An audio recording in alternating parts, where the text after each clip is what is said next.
It was a hot day in August, 500 years ago. And the Sultan was sitting on his throne in the great palace of the great city of Istanbul. And the door opened, and an emissary arrived. And the emissary said to the Sultan, "Honorable Sultan, have you heard the news? The Queen of Spain have just announced that all the Jews must leave the kingdom. And not just the criminal Jews, not just the homeless, not just the stupid and the unemployed Jews. All of them are ordered out. The financial advisor to the king, the philosophers, the doctors, the treasurers, the musicians, the translators, the printers, all of them are ordered out. And the Sultan thought to himself, how strange, how bizarre. Did the Queen of Spain went mad? Why is she doing it to her own kingdom? And a great idea came to his mind. And he said, call in the general in charge of the navy, the Ottoman navy, the great navy. And I would like all of the Ottoman navy to head now to Spain and offer a free ride, no charge, for any refugee. Any refugee that would like to board those ships. It is a free ride, said the Sultan, on one condition, that the last and only stop is Turkey.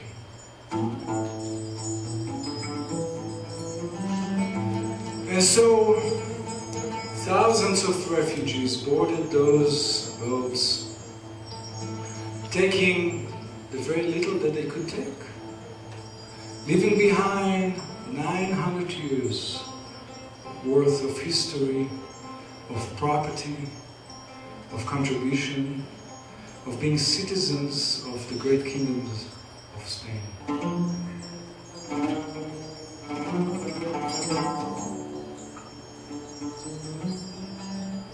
One of the songs they brought with them to Turkey is the oldest Moorish song we have today.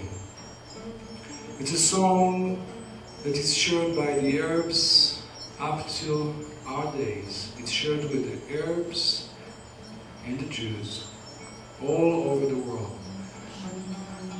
Any diaspora of Jews and Muslims that originated from Spain are familiar with it, the song.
those boats that went to Turkey, there was a young rabbi who could take only one suitcase.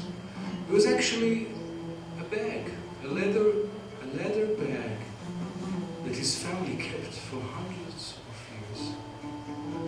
And he knew that was the treasure of his family. He didn't know what is in the bag, but he took the bag with him on those boats to Turkey.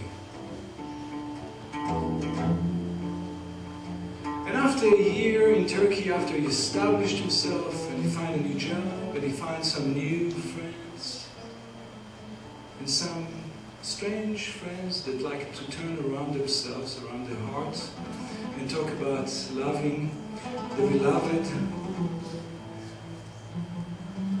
one day he decided to open that bag and to find what there is in that bag. And he found only paper. Words on paper. How can that be a treasure of his family? Just words. And it was words in Hebrew. It was poetry. And he recognized this was poetry from the 11th century.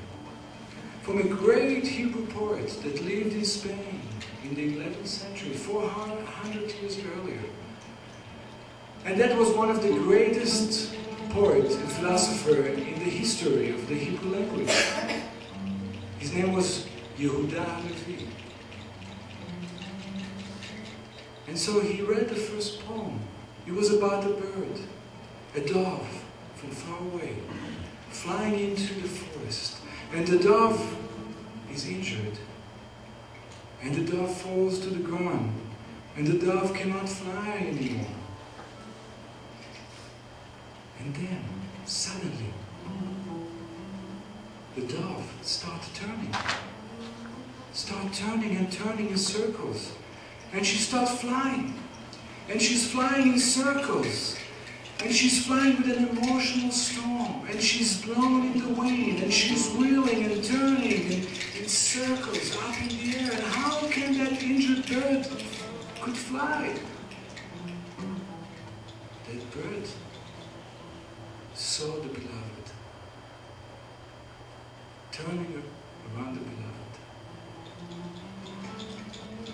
And the young rabbi understood the poem. He knew that the dove was not a dove. He knew that the dove was just a symbol for the soul. And he knew that the beloved was not a lover. It was the divine, the source of all things. He understood the symbolism. But he couldn't understand how this Hebrew poet from the 11th century Spain, how did he know? How did he knew the same language, the same poetry that his new Sufi friends, those strange dervishes turning around the beloved, circling. It's the same thing. How did Yehuda Levi, 400 years earlier in Spain, how did he know that Rumi will use the same terminology? Rumi, the great Sufi Muslim poet of Turkey. And that question, that mystery just wouldn't let him sleep at night. He felt he would get sick. He would die if he wouldn't find the answer to this question, to this mystery. And none of his friends could relate to this. It was his quest.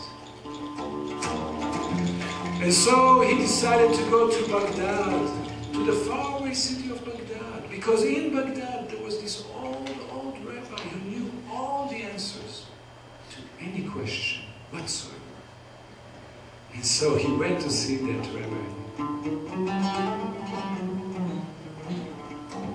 And the old rabbi looked at the poem and said, "Oh, this is very simple. This is very simple. You see, it all has to do with Spain. In Spain we all mingled. The Jewish mystics and the Muslim mystics and the Sufis and the Christian mystics, we all mingled together and influenced each other, and this all got to Turkey somehow through Ibn Arabi, the great Andalusi sheikh that traveled all the way to Syria, and then his son ended up being a friend of Rumi, and it's very simple, we know all about that. There's no mystery. But you know, he said to the young rabbi, this is not from Spain. This is way, way, way older than Spain. It's older than the Middle Ages. This is ancient wisdom. We all shared in the Middle East. The sages of the Middle East shared this wisdom for thousands of years. Hebrews and non-Hebrews, Jews and Muslims, it's all coming from the Middle East. It has no barriers and no borders and no passports. And the young rabbi was so amazed by this new knowledge that he gained. He was so stunned by this idea that his people, the Hebrews, share this knowledge, share this wisdom with his new friends, the Sufis, and they've been sharing it for thousands of years, for hundreds of years. He was so inspired by this idea that a song came out of him, a melody came out of him, and he started humming a melody that fitted exactly to the poem about the dove. And you could hear the melody, this beautiful melody. You could hear when the bird is turning and flying and rising and falling. You could hear it in the music. It was a beautiful, beautiful composition that you just made it up right there in the office of the old rabbi that knew all the answers to every question whatsoever. But the old rabbi said, I do not like this song because you have used a musical scale, a mode that we Iraqis, Jews or Muslims, we do not like. And so I do not like your song. The young rabbi was choked. He didn't know what to say. What he would say to this old rabbi who knows all the answers. So he just turned around and he got out and walked down the street. And he couldn't help it. It just came out of him. This tune got stuck in his head and he started humming it with the words about the dove. And as he walked down the street, humming it, one family down the street heard it. One family. And they liked it. Although they were Iraqis, and they happened to be Jews, and they were not supposed to like it, they liked it. And they sang it in their family for 500 years. Just one family kept this one song alive. And the latest generation of this family is now the cantor of the Sephardic synagogue in Jerusalem. And he taught me this song.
So the people from Spain, Jews and Muslims, went all over the world. First it was just the Jews, in 1492, 500 years ago approximately. And then 50 years later, all the Muslims were ordered out. Same thing. People usually don't know about it. We always talk about the expulsion of Spain. You always know it's the expulsion of the Jews from Spain. Nobody talks about the expulsion of the Muslim of Spain. But it was just 50 years later, same thing. And they went to the same diasporas. They went to North Africa, they went to the Middle East. They went to where the knowledge came to Spain. The music, the instruments. This instrument came in the 9th century to Spain from Iraq, from Baghdad. All the knowledge, the music, the philosophy, the sciences, all the knowledge of the Greeks was translated to Arabic in Baghdad and then brought to Spain in the beginning of the Middle Ages. And then when Spain kicked out the people of the Middle East who brought all this knowledge and wisdom and made Spain the strongest kingdom of the world, a kingdom that could afford to send people to discover new worlds, which is a very expensive thing and very complex. But they had the knowledge and the money to do it because of all this interaction and the golden age that Spain reached. But then, 500 years ago, this ended, and the people went back in many cases. Some went to East Europe, some went to Latin America, some came to the New World. Some say that Columbus was a Spanish Jew that had to get out. And so, some went all the way to Israel. Some of the Spanish Jews ended up through Syria. They came to a very special place in the north of Israel. It's a mountain called Har Meron. It's a high mountain above the Sea of Galilee. Beautiful place up in the mountain. It's very green. It's in the north of Israel. And there's a mist every morning. There's a little fog and a little mist covering the whole town. And every day, every morning, late morning, the sun is starting to crack a hole through the fog. And the light, just a thin light, comes through those foggy mists. And then people walk to the market on these stone-paved streets, narrow alleys, and many little small synagogues, and many small little shops, and beautiful nature and farmland around. And in this little town, this old city called Tzfat, some of those refugees ended up in. And some of the greatest mystics were drawn to that place. And one of them was a young man named Yitzhak Luria. And he was surrounded with these people, that their world broke down. Their world collapsed on them, on their parents, on their grandparents. A world that was built over 900 years in Spain collapsed. They were refugees. Everything dropped under their feet. But Luria was teaching them in Tzfat that indeed the world is broken. The state of the world is of brokenness. That's the way it is, and that's the way it's meant to be. The creation is broken. And it is the role of every human being to repair it. The brokenness is temporary, he was teaching. We can repair it. And we can start with music and joy. And he is the one who started the tradition of singing songs on Friday evening when the seventh day arrived.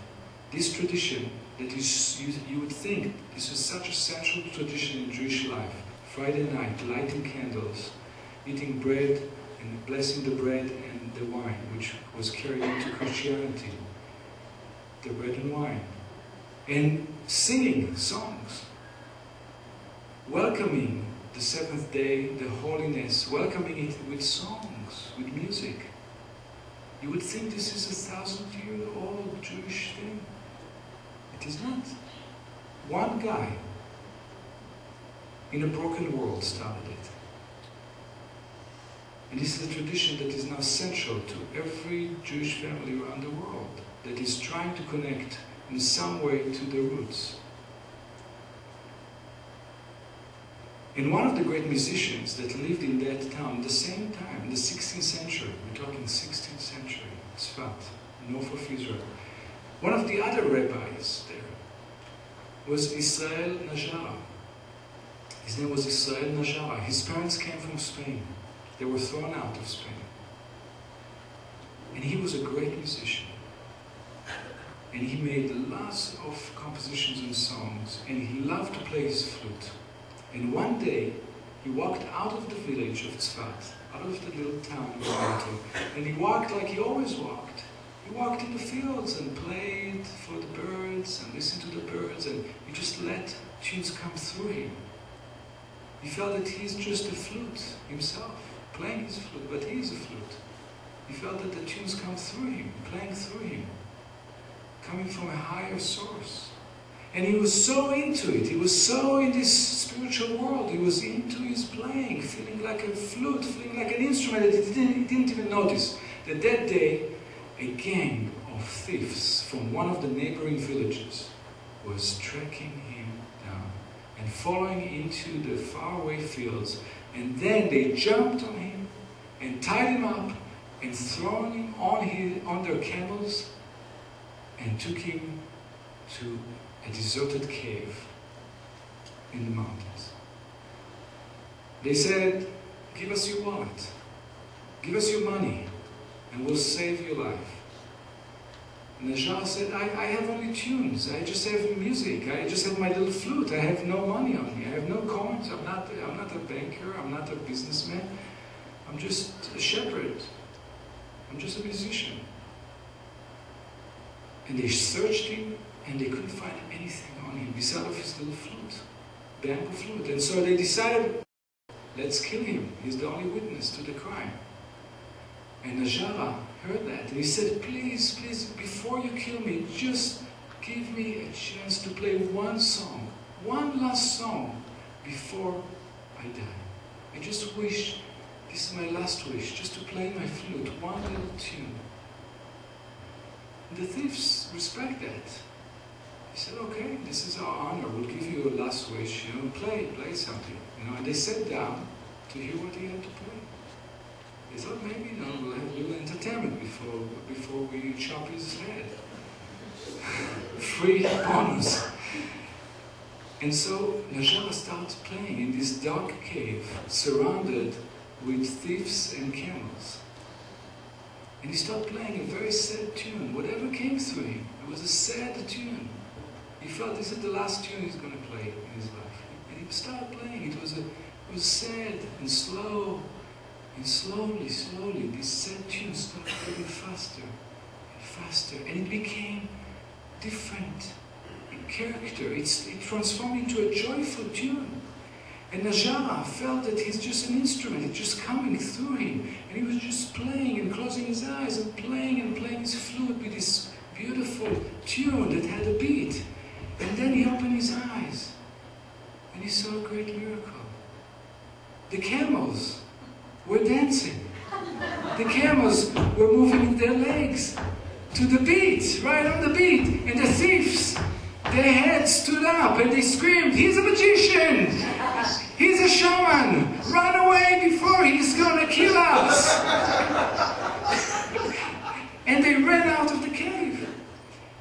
But Najara didn't even notice, because he closed his eyes and he was just playing his flute. And he decided, let's go home now.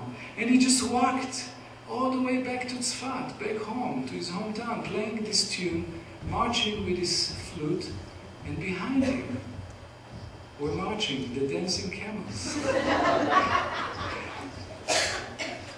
And the people in Tzfat, for the last 500 years, 400 years, have been telling this story. Because from father to son, mother to daughter, they told about that day that Najara walked into Tzfat with the dancing camels. They still remember it. So I would like to dedicate a song, one of the songs that this Najara wrote, and he wrote it in Aramaic. It's a very close language to Arabic and Hebrew. And this is a prayer that he wrote for the master of the universe, the master of all things, which is Rab el-Alam in Arabic, or Ribon Olam in Hebrew.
To thank you for coming, and especially the library of Pasadena for hosting us for this evening.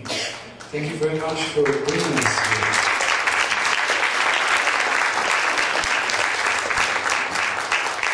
And just as an anecdote, I want to share with you that you know, it's a wonderful thing as I travel around the world with my full ensemble, sometimes just by myself, and all kinds of combinations of artists. But I do these concerts and people just come and give me gifts after the concert. It's just a wonderful exchange. And people come and bring me CDs and cassettes and notes and all flowers and invite us for dinners. And a lot of them, they bring me gifts of books. And they tell me, during the concert, I just felt that you should have this book. It's all personal things. It's not gifts that people prepared and meant to give. It's just things that they had with them. It's their things. And they just felt an urge to give it. Which is a beautiful cycle of giving that we experience in those concerts. And one of the books, so I have a lot of books to read on my shelf, but one of the books that one of my friends gave me a few years ago and told me, you must read that book, is that book that you're celebrating here. That book, The People of the Book, right? It's called The People of the Book, and the writer is coming here in 2 weeks. And I'm going to try to come and meet her and tell her that story. I still have it on my side table in my bedroom, next to my bed. It's a very interesting book. So I highly recommend that you check it out. I'd like to share one more thing that is extraordinary. Next Sunday, March 18th, I'm doing a concert that is more than a concert. It's something that I worked on for about 8 months. And it's an event that I'm the artistic director of, and it's an event that I initiated and I've worked on for almost a year. Just for the last 8 months I worked on the artistic part of it, but I worked on it with the organizer for almost a year. And this is an historic concert, it's a historic gathering in Los Angeles. It's going to be in Beverly Hills at Temple Emmanuel on Sunday, March 18th at 7 p.m. And it's a concert of about 30 artists that I'm bringing in from all over the world, all the way from Israel and from Palestine, from all over the United States, Muslim, Christians, and Jewish artists, with a choir, with children's choir, with some master musicians that are all going to be performing with my ensemble, a concert to benefit a new initiative to train teachers in Israel and Palestine to use modalities of developing peace in the Middle East, but with preschool kids and young kids, developing their humanity rather than their nationality, and using the arts, of course, and nature as the modalities. And it's a new initiative that we are supporting, and there are 40 organizations that are co-sponsoring this event. Christian, Muslim, and Jews, including the Mosque of King Fahd, including the Muslim Center of South California, All Saints Church, many different temples. There are going to be 6 cantors singing in this, Palestinian singers. It's an incredible historic gathering that we haven't had something on this scope in Los Angeles. So I would love you to be part of this night. It's Sunday, March 18th at 7 p.m. at Temple Emmanuel in Beverly Hills. You can find information by going to my website or typing in Concert for Possibility or Concert for Regeneration. The name of the organization that is doing the educational training is called Regeneration. So you can go to my website, yuvalronmusic.com, and if you'd like to sign your name on the email list, I'll email you information about this concert. We have our CDs, and we're going to stay after the concert. We're going to hang around near the CD table. If you have a question or a story to tell, to share it, if you have some corrections, historical corrections, moral corrections, I welcome everything. I learn from all my students and all my teachers. So I hope to meet you in person. Thank you very much.